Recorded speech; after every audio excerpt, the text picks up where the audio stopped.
A lot of people think investing is something you can just set and forget. But honestly, it's really more of a journey.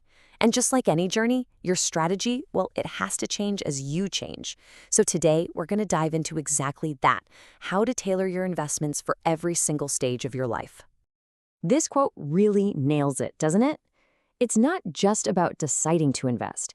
It's about the how and the when. Making those smart, timely calls is what really turns your savings into a powerful tool for building your future. So here's what's on deck. First, we're going to look at the big picture, your financial life story. Then we'll walk through the decades, your 20s, your 30s and 40s, and then your 50s and beyond. And we'll wrap it all up with a super simple framework you can use at any age. Let's jump in. Okay, so to get anywhere, you need a map, right? Well, in the world of finance, our map is this concept called the wealth cycle. It's the core idea that's going to guide everything we talk about today. So, what exactly is this wealth cycle? Well, put simply, it's the pretty predictable series of financial phases that pretty much all of us go through. It kicks off with your very first paycheck, and it goes all the way to the legacy you eventually leave behind. Just think of it in four parts: creation, accumulation, management, and then finally, distribution. And this is where it gets really interesting, because you can actually see how this cycle maps onto our lives. When you're in your 20s, you're in that wealth creation phase. Then, in your 30s and 40s, you shift gears into accumulation and growth. By the time you hit your 50s and 60s, the name of the game is preservation. And later on, it's all about distribution and transfer. Each of these phases needs a totally different playbook. Now, this whole idea of the wealth cycle, it actually builds on well-known economic theories like the life cycle hypothesis you see here. Both of these frameworks share one big idea. You have to take the long view. The main difference? The LCH is more about smoothing out your spending over your lifetime, while our wealth cycle is about actively growing your money to hit specific goals. But the key takeaway from both is exactly the same. The financial habits you build early on have a direct impact on your retirement. All right, so let's jump into that very first stage, the foundation years. We're talking about your 20s. This is where you lay the concrete for everything that comes next. The habits you start building now, they set the tone for your entire financial future. This decade is just unique. You're probably just getting your career started, so your income might not be huge yet. But you have this one incredible asset that you'll never have again in quite the same way: time. With decades stretching out in front of you, even tiny, consistent investments have a massive runway for growth.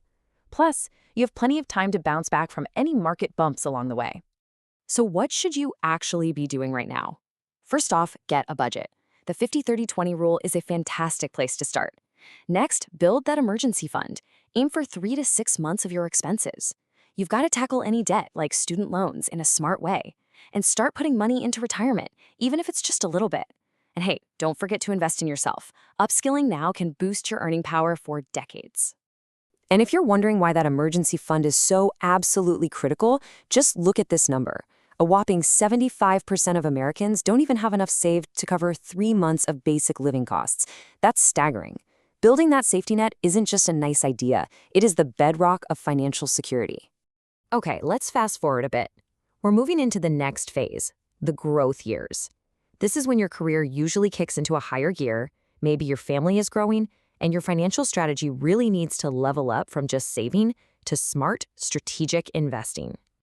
Yeah, life starts to get a lot more complex here, right? Your income is probably going up, but guess what?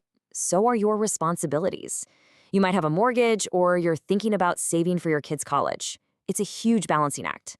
The real goal during these years is to make that growing income work a whole lot harder for you. So the key actions start to evolve. You're beefing up that emergency fund and starting to make really meaningful contributions to your long-term goals. This is also the time to get smart about taxes with things like tax-advantaged accounts.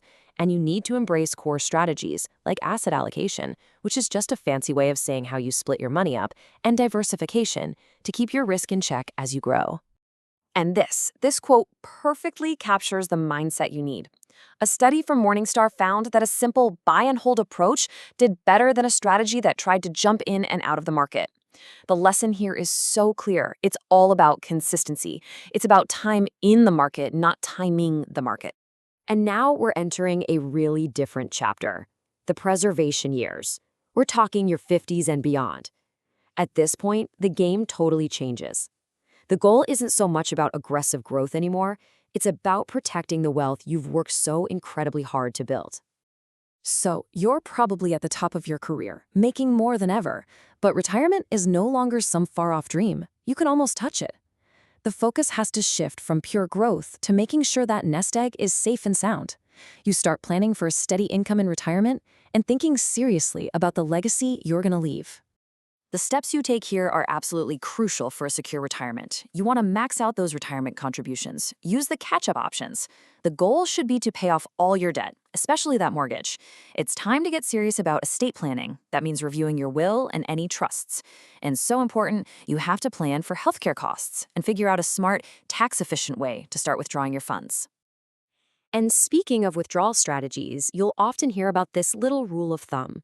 The 4% rule is a simple way to think about making your money last. The idea is you withdraw 4% in your first year of retirement, and then you adjust that dollar amount for inflation every year after that. It just gives you a structured way to draw down your savings without running out. So we've walked through all these different life stages, and it can feel like a lot. But is there a simpler way to think about all of this, no matter how old you are? You bet there is. Let's look at a really powerful framework that helps you organize your financial thinking. I absolutely love this model because it's so simple. Just picture your money in 3 different buckets. The today bucket is for right now, your cash flow, your immediate needs.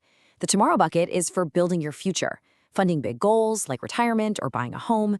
And the forever bucket, that's all about your legacy, the wealth you plan to pass on.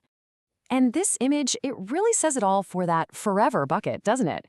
It's not just about dollars and cents. It's about providing security, opportunity, and well-being for your family long after you're gone. It is the ultimate long-term investment. So after all these stages, all these frameworks, what is the one single thing you absolutely have to remember? It's this: your investment strategy has to be a living, breathing thing. It needs to adapt and evolve right along with you through every single chapter of your life. And that brings us to the final question. And this one's for you to really think about. Looking at this journey we've just mapped out, from the foundation years all the way to preservation and legacy, what's the next chapter in your financial story? And what's the one step you can take today to start writing it?